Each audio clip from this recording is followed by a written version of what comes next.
Chris, I would like to invite one of our teammates to introduce Chris and welcome for this C-suite skills training program. And I personally welcome you, Chris, and thank you so much for accepting our invitation. Hope to see you in the US sometimes, and wish you visit our campus sometimes in India. Yeah. Absolutely, man. Thank you so much for this time. Appreciate the conversation, and thank you so much, man. Thank you so much. Let me leave it to the student, one of the students, to start with. Then you can go with just some small introduction about your role and what they should be like looking forward. Then we can go for Q&A then. Is that fine with you? Sounds perfect, man. Sounds perfect. Thank you, Chris. I leave it to the members to start. On behalf of Adithya School of Business Management and Vista Student Association, it is my honor and privilege to extend a warm welcome to each one of you to the CEO Meet 2024.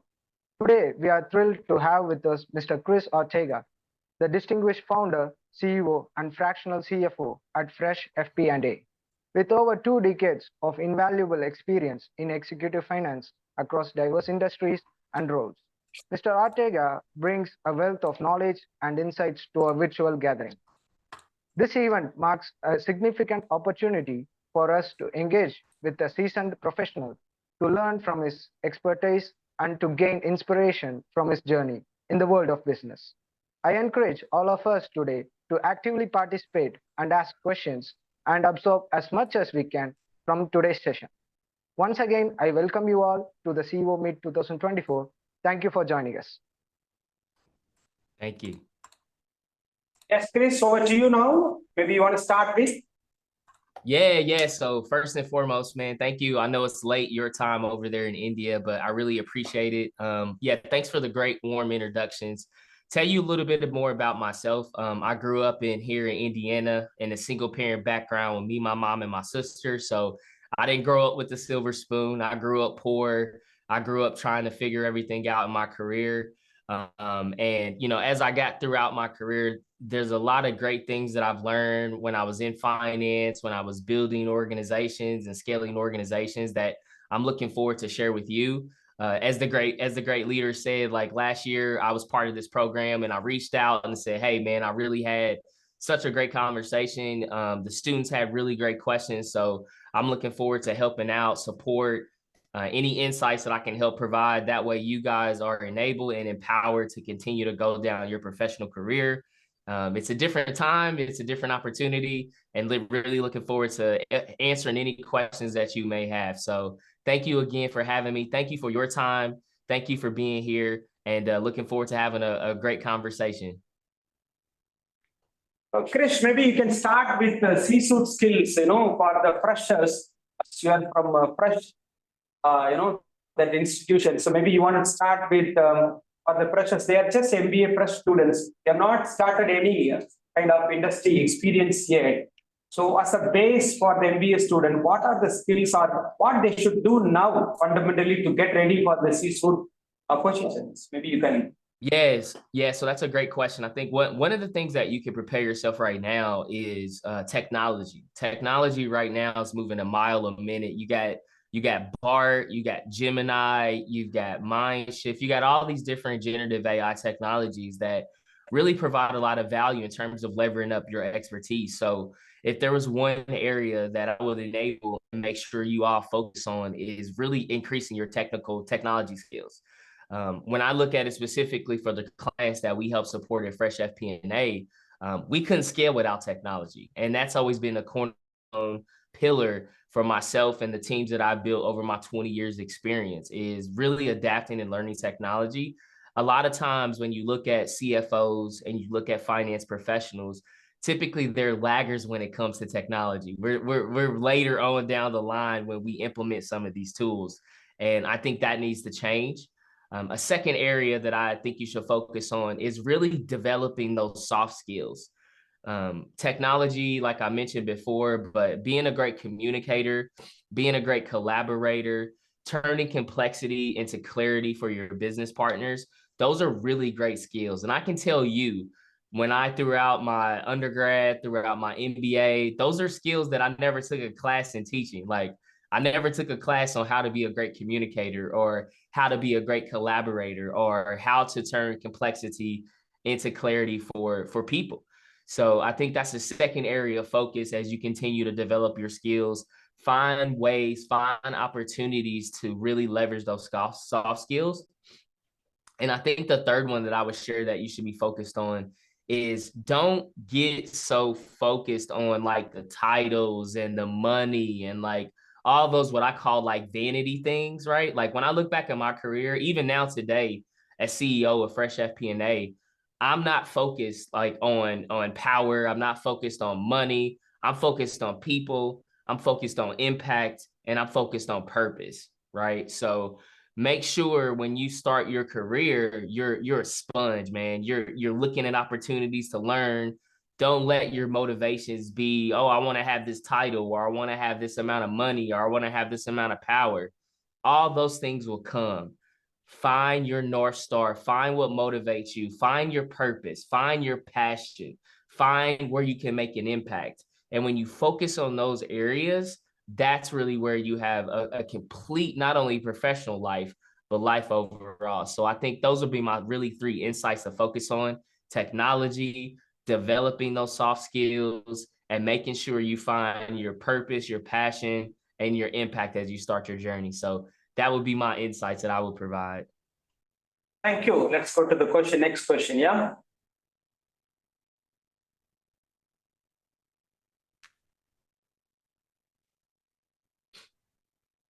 Thanks, ask. Go ahead. Go ahead. Don't wait for it. Just ask. Greetings, sir. How do you approach risk management and financial decision making within your organization?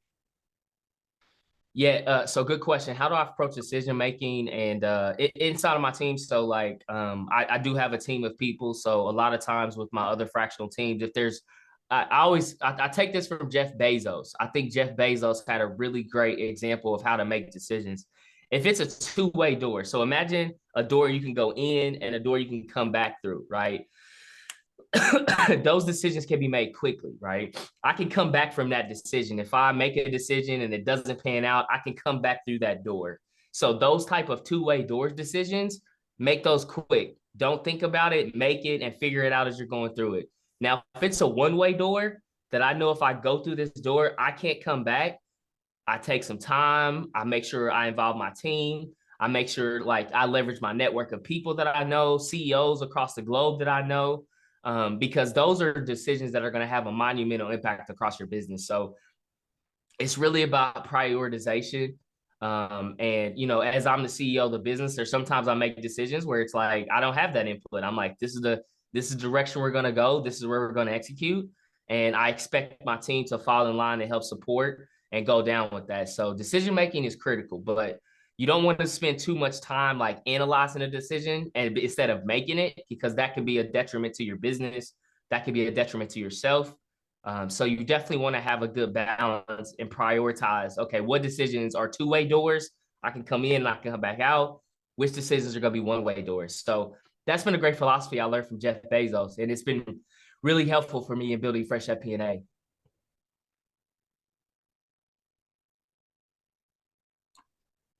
Thank you.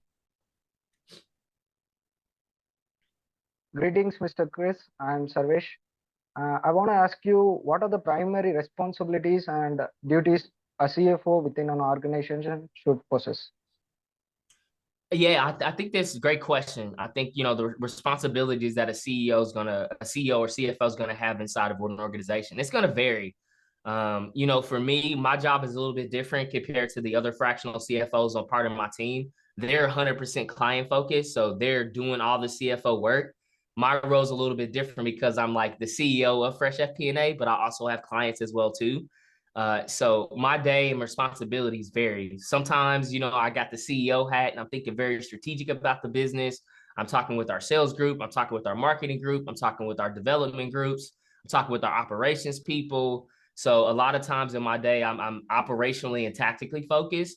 And then when I do have those opportunities to work with my clients, I put on my CFO hat, right? Like I'm thinking about how we grow their business, how we look at capital, how we continue to navigate uncertainty and challenge inside their organization. So that's the one thing I love about my role, man, is like every day is a little bit different. Like I have my calendar and I have kind of like my schedule that I would like for it to be, but you know, it things happen, client things happen, other requests happen. This opportunity, right? I had to move some things around in my calendar because I wanted to make sure I took some time to talk with you. So I had a client meeting. I said, hey, can we push that back later on to the day? So, you know, you got to be flexible. You got to have agility.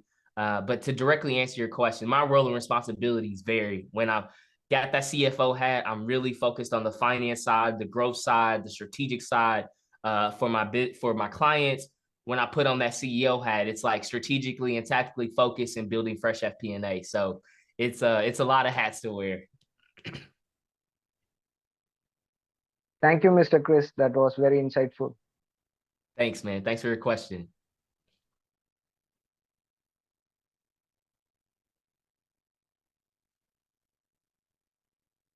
Good day to you, sir. Hello. Yes, Yeah. see. Sir, I'm Katha. My question to you is, what role does innovation play in your financial strategy, and how do you foster a culture of innovation within your finance?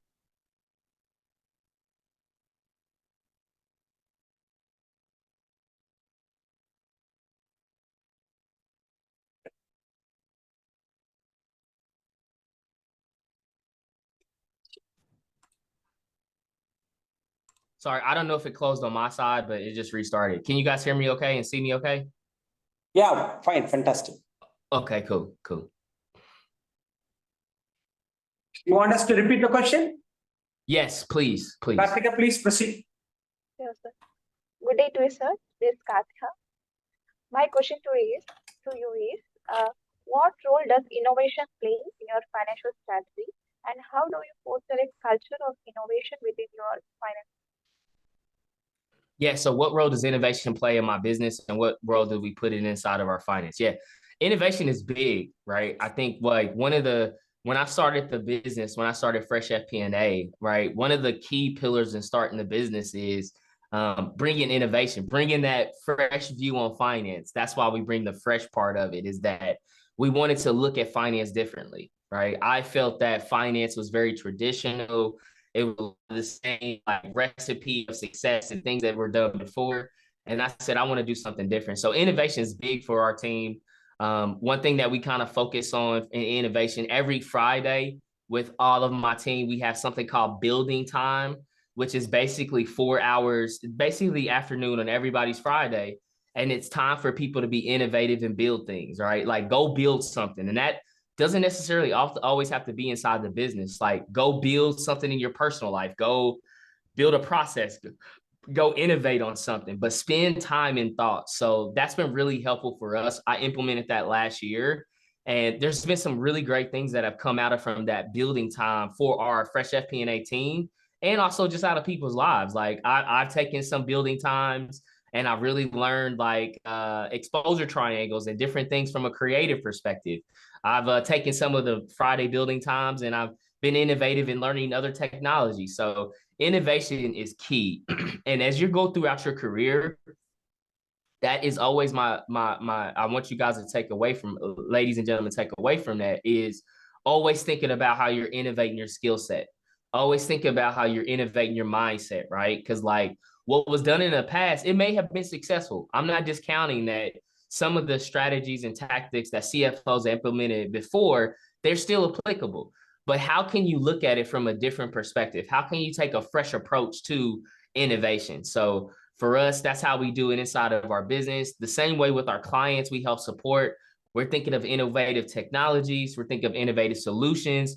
We're thinking of innovative ways to help them tackle the challenges and uncertainties that they continue to have. So innovation as a skill set, kind of what I mentioned earlier, I would throw that in as those three things to focus on, right? We talked about Gen AI, we talked about the soft skills, and we talked about finding your purpose and passion. I would also throw innovate in one of those elements, as you can constantly think about how you're leveling up your skill set, your mindset, and the value that you're providing. That is always important. So really, really good question. Thank you for asking that. Thank you so much, sir. Thank you. Hello, sir. Greetings to you. I want to ask you, how do you stay updated with industrial trends and financial regulations to ensure financial effective management? Yeah, so a question, how do I stay up to date with all the changes? And I mean, I do a lot of thought leadership. I do a lot of conferencing. So I start actually next week. I'll be like gone for an entire month. I'm going to a CFO conference. I'm going to, I'll be out in London, and then I'll be out at a client. So I'm constantly having my pulse on the industry and what's going on. What are just through my public speaking and my thought leadership that I have. So that's what keeps me updated. A lot of times I try to spend at least 30 minutes to an hour every day just reading on new things going on. So, you know, I try to keep that in my schedule and block out time to make sure I'm looking at all the newest updates, the technology changes and things around that. So, you know, that's another way. Also, I have a really great community of people that I reach out to. So a lot of times there's really not a lot of things changing on like the corporate finance side. There's a lot of things changing on the accounting side. And there's a lot of great partners that we work with that, you know, I have meetings with them. I'm like, hey, man, give me the new update when it comes around revenue recognition or what's going on in the accounting world, right? I do have a partnership with the American Institute of Certified Public Accountants, which is called the AICPA, which is one of the largest finance organizations here in the United States and globally. They're basically the ASBM. Want to be in finance? Yeah. So those are the typical paths that I stay updated. It's through partners. It's a lot of through the thought leadership, the organizations and associations that I'm a part of and help support. So that's what kind of keeps me updated on all the things happening in the finance world. Thank you, sir. Thank you. Thank you. Great question. Greetings, sir. I'm Abhishek. And my question is, what are some of the biggest challenge you face in your role as a CFO? Yeah, good question. I think some of the biggest challenges is not necessarily with clients. One of the biggest challenges that I face, I think, is you know, helping organizations understand and guide through uncertainty and challenge, right? And I think that's going to be for any CFO, right? Whether you're a fractional CFO or you're a full-time CFO, there's a lot of uncertainty and challenge that continues to face. There's, you know, a potential recession in the United States. There's an election year, which is always really shaky for us here in the US. There's a lot of things going on. So I think continue to navigate that uncertainty and challenge is a difficult place because it's always, and we work with small to medium-sized businesses for Fresh FP&A, and it's always changing their business. There's opportunities, there's challenges that they face. So it really keeps you kind of dialed in that change is a constant. And for me and my team, one of the things that we're always comfortable with is that's why we have a lot of agility and flexibility, because change happens all the time, right? There's a client, as an example, a client last year that we were working with, they had a really great opportunity to acquire a business. And, you know, we pivoted and said, okay, I got to get my team together. Let's focus on this acquisition work. Let's get this done. And we were able to get a 5-figure acquisition done in the span of a month, right? So it was very opportunistic, but we were like, okay, let's go after it. This is going to be a great complement to your business, and we're going to help you throughout that process. So change is one of those things you have to be comfortable with. So for us, I think that's the biggest challenge that I face as a CFO and that my team faces in helping our clients is just continue to navigate that uncertainty, challenge, and change, but also being open and accepting of it as well too. So that is probably the biggest challenge we face for sure. Thank you, sir. Thank you. Good morning, sir. I'm Gayatri. So my question is, how do I communicate complex financial information to a non-finance audience? I love that question. Really, really good question. So I think this is where I kind of talked about it earlier, right? In those soft skill sections. So the first thing I mentioned to you, like get love with technology, immerse yourself in it. The second thing was around those soft skills. And I think this is a superpower, right? Is being able to turn complexity into clarity, right? So a lot of times when you look at that complexity, that financial complexity, right? A lot of times the business partner or the person you're talking with that doesn't have a finance background, they're not going to know what you're talking about. So the moment you come in and you're like, yeah, when I'm looking at our revenue retention rate year over year, it's like 30%. They're going to be like, what are you talking about? So you have to understand the business first, right? You go in and understand the business partner, right? Like whether that's sales. Let's take sales as an example. Salespeople don't really have an infatuation with finance, right? So if I came to a salesperson and I was trying to get them to have more sales, and I'm coming into that conversation saying, hey, your sales performance is 33% lower than our budget. It's, you know, when we look at the forecast for the next 3 months, that's going to be 50%. What is your plan to come to me to increase your sales performance, right? That's very, that communication is very commanding the business. That's not very collaborative. That's finance, which traditionally commands the business to go do something, right? But a lot of times, if you're able to go understand and say, okay, what challenges did they face? Like, why? One of the biggest areas of growth in your career that you're ever going to have is asking the question, why? Why has opened up so many different things. But why was that way? Why was that performance like this? So being able to translate that financial complexity into clear, concise clarity that the business partner can understand. It's like if I was serving a meal and say you're vegan, say the business partner is a vegan person, and I'm taking all this, like, you know, all these ingredients. I got to serve them a meal that they know that they're going to be able to accept and take, right? I can't, if the business is a vegan eater and I got all this financial complexity and it's meat, it's all this other stuff, I'm not going to be able to serve that dish to them. But first up part, I had to understand that, okay, this is how the business consumes the information that I have. I've got to be able to connect it to dots that are important to them, right? Another great way is understanding an avenue called WIFM. What's in it for me? That is so important. If you understand WIFM from anybody that you work with, you're automatically going to build trust and confidence with them because you're translating what's in it for them, right? And if I'm talking to a salesperson, I want them to drive up sales. I'm like, hey, we're really thinking about changing a commission line item or looking at an incentive or looking at a spot bonus that we can have in Q2 for increased sales performance. I want to get your thoughts around this. How do you feel about this? Right? I know most salespeople are commission focused. Anytime it's about money that they can make off of selling, that's a primary motivation for them. So how can I drive behavior and performance that I want to do? I can drive it by connecting and knowing what's important for them, what's with them, what's in it for them, right?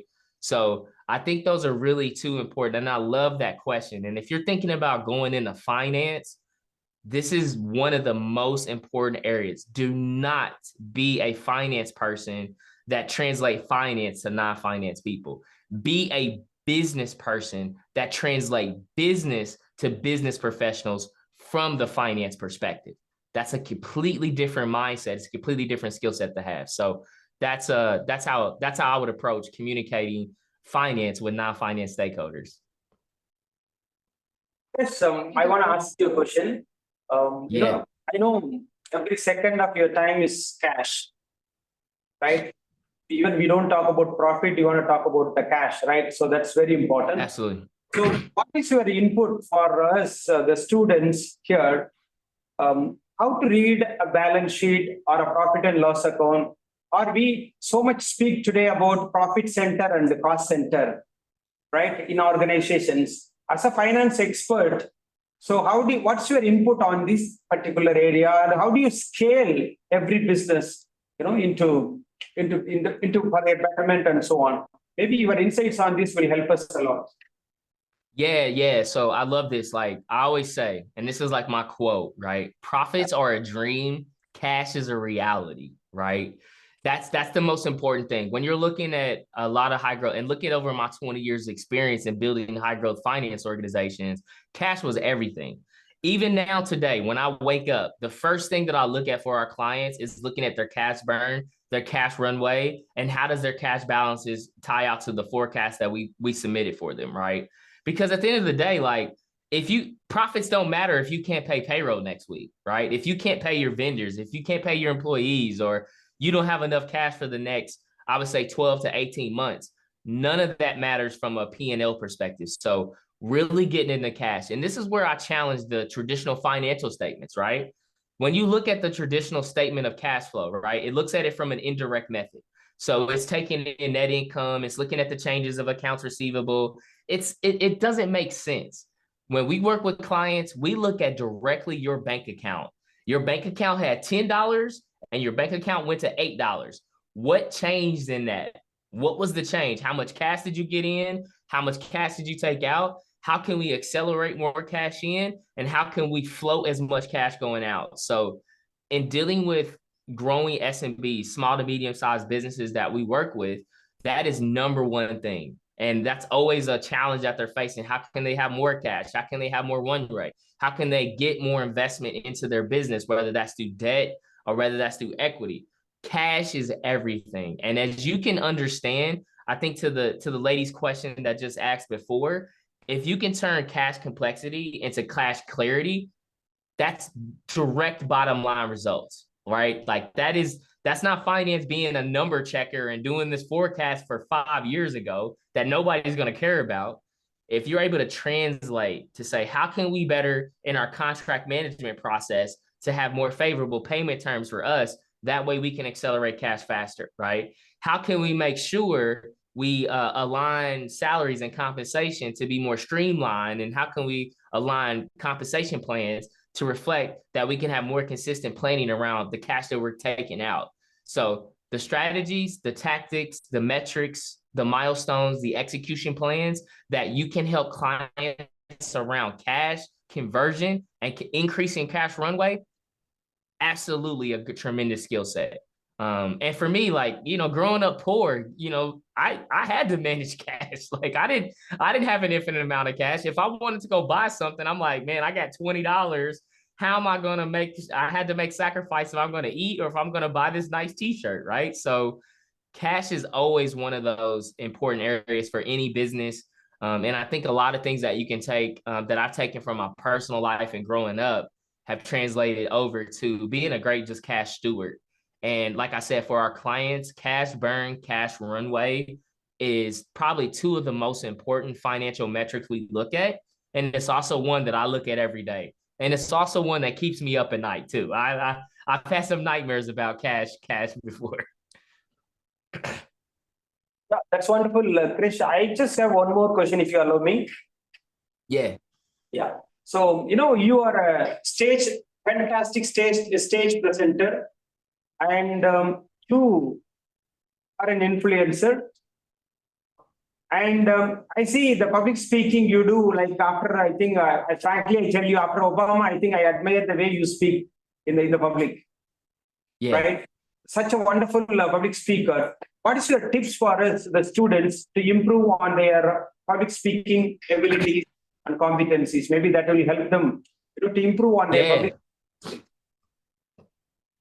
That's a really good question. I think for me, like I've been doing thought leadership and being a CFO thought leader for years, over a decade. I've been doing this, and for me, I would boil it down to three things. The first thing that you have to be, and this is for your career too, not just public speaking, but take this with your career. Be authentic. Be who you are. Like, as I'm talking with you right now, like if we were to go to the gym and you were to meet me, this is exactly how I am. If I'm in a business meeting and I'm in a very stressful situation, this is who I am, right? So I think the first thing that I had to get over increasing my public speaking skills is I was just like, I don't want to, it's okay that I'm different and not like everybody else, right? Like I didn't come to this meeting, I don't have a suit and tie on. I'm not like, there's Dragon Ball Z in my background. There's not like degrees or anything, right? Like this is who I am, right? So I think one of the first elements for you in building that confidence is stay true to who you are. You don't have to fit a box. You don't have to be something that you're not. So That's one piece of advice I would give you. Be authentic. The second thing is that no matter your experience, no matter your background, no matter where you came from, your voice matters. I'm going to say that again. Your voice matters. I think a lot of people don't share or don't have insights or don't look at opportunities because they're like, man, nobody's really going to care about what I have to say. Your voice matters. Representation of your community, representation of your country, your background, all the different hats that you all wear in the seat that you're in right now, that matters. So don't let, well, oh, nobody's going to care about what I have to say, or I don't have 20 years experience, or I'm not a CFO, or I'm not a CEO. I've learned from some great individuals that have way more experience than me, and individuals that have, lower experience than me. But just know that your experience and your voice and your representation matters.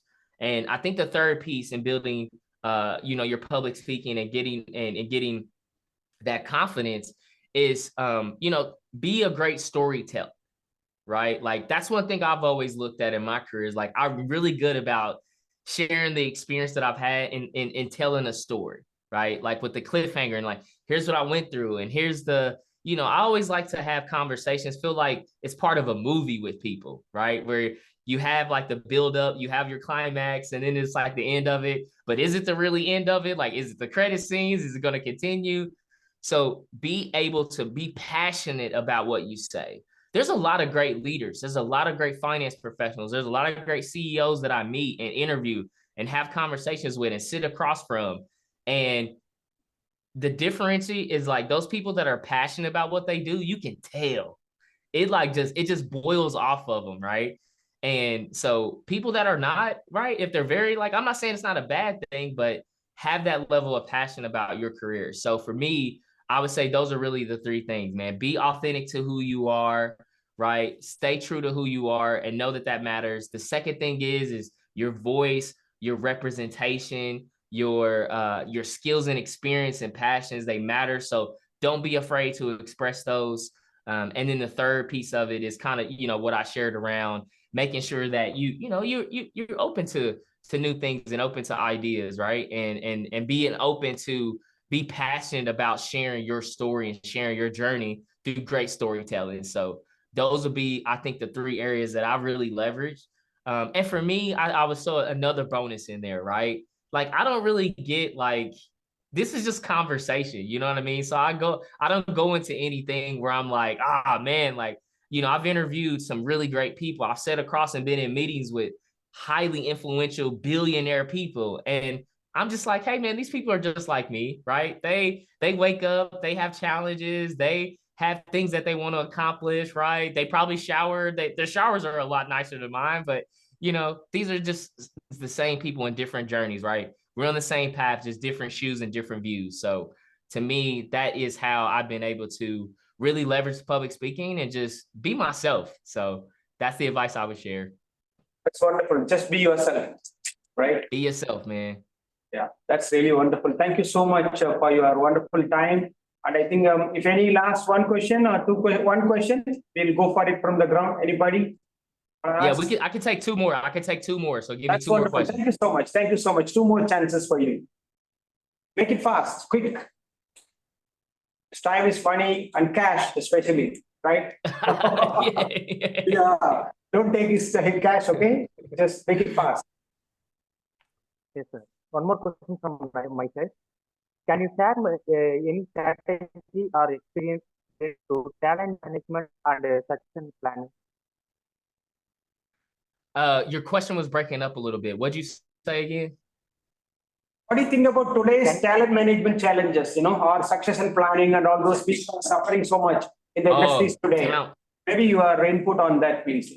Yeah, talent is a challenge right now, man. And I think there's a big, uproar of people that, talent is difficult right now. And if you're a talented person, you got a lot of advantages. But to me, I think the talent curve that a lot of businesses continue to face, it's not going to go away. I was reading a statistic that I think so I'm a millennial. I think the generation after me is Generation Z. I think it is. I don't know. But that generation is going to be 75% of the workforce in like the next, I think, 6 years. So they bring a whole different skill set. They bring a whole different mindset. So I think really tapping into this Gen Z avenue and like how to leverage really the talent perspective, because a lot of the things that even the generation before mine are gone, right? So and talent's not always about having beer in the kitchen, right? It's about how are you making an impact? How are you investing in the people? So talent continues to be a challenge. But if you're, I wouldn't focus so much on like that challenge. Just continue to sharpen your skill sets, right? Continue to develop yourself, continue to kind of what I mentioned earlier, right? Don't get so consumed with those vanity things, man. Don't focus on the money, don't focus on the title. If there was one thing that I want to leave everybody with, take this with you. This is very important. If there's one thing you take away from this conversation, it's going to be and it's going to change your life. Wake up every day and look to fail. That may sound, you're going to look at that and be like, that's crazy advice, Chris. Why would I wake up every day and look to fail? When you wake up every day and you look to fail, there's only two opportunities you have. You're either going to win or you're going to learn from it. And when you develop a mindset that failure is not negative, failure is only winning or learning, you will be unstoppable. I wake up every day and I look to fail inside my life. I look to fail inside my business because I know if I fail at something, I'm going to learn. And if I learn from something, how's that a negative? So failure by its fact pattern is not a negative. Failure is just the first place to start when you want to learn. So for me, when you think about how that connects with talent and you think about your career, be courageous and seek failure because it's going to be an opportunity for you to learn, grow, and expand your comfort zone. So I think to me, that was really one of the things I want to make sure everybody took with you as you continue to move throughout your career and continue to move out throughout your education. One more question. Make it fast. Anyone? Sir, Yeah, proceed. sir, my other question is, what leadership qualities do you consider most important for a CFO and how do you cultivate them? So what qualities do I think are the most important? I'm going to say all the non-financial ones, right? Because being a great financial modeler, like business people don't care about that, right? Like I've never had a CEO, business owner, founder, investor ever come to me and say, hey, Chris, you did a great budget and you did a great financial model. They don't care about that, right? So I think the top three skill sets and the top three attributes to be a successful CFO. The first one is you got to put the CFO hat. You have to bring clarity for operations. C, clarity. 4, F, operations. O, you have to bring that clarity for the operations. You got to bring that inside the organization. The second thing is you got to be thinking about, you got to be the chief future officer of the organization. How are you thinking about the future of the organization financially, operationally, strategically, and tactically? That's that fresh CFO of the future. How are you thinking about the future? And I think the third attribute is you've got to intimately know the business. CFOs of the fresh CFOs is what I call them of the future. Those are CFOs that know and intimately know the pains, the frustrations, the opportunities inside the business. They get outside of their spreadsheets, they get outside of their IFRS, they get outside of their debits and credits, and they went and immersed themselves in the business. So to me, when I think about that fresh CFO of the future and what we're trying to drive and what I'm trying to lead people towards, you've got to be, you got to be thinking about the future. You got to bring that clarity for operations. And you've got to be that type of CFO that is thinking about the future of the organization. So that is where I think if I was to look at a crystal ball of what the CFO value is going to be in the next 5 to 15 years, that's the value. That's where we're going to change the game. That's where we're going to bring the biggest impact. And that's where we're going to keep it fresh. That's really wonderful. Thank you, sir. Thank you, sir. Thank you. Thank you, everybody. Thank you so much for your time. Thank you so much for your energy. This is always a pleasure of mine. If there's any other questions that I wasn't able to get to or anything else you can ask, I'm on LinkedIn. Just type in Fresh CFO. You'll find me, connect with me, follow me. send me a message. I'm happy to help answer any other questions. And as you take the rest of your day and tomorrow, be inspired, know that your voice matters, and continue to make an impact. I'm cheering for all of you. And if there's anything ever I can do, help and support as you continue down your journey, you have my commitment.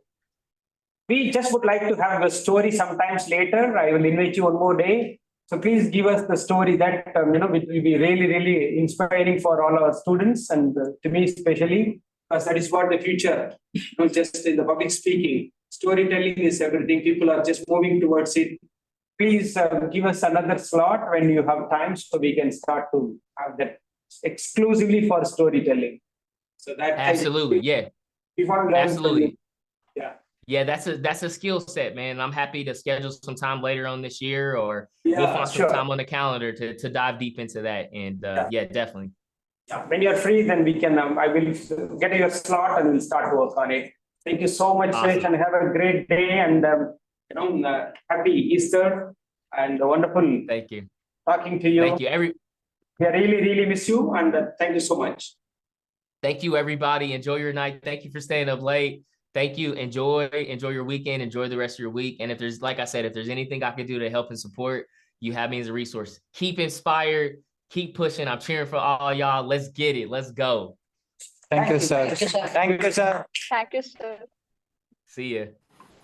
Thank you, sir.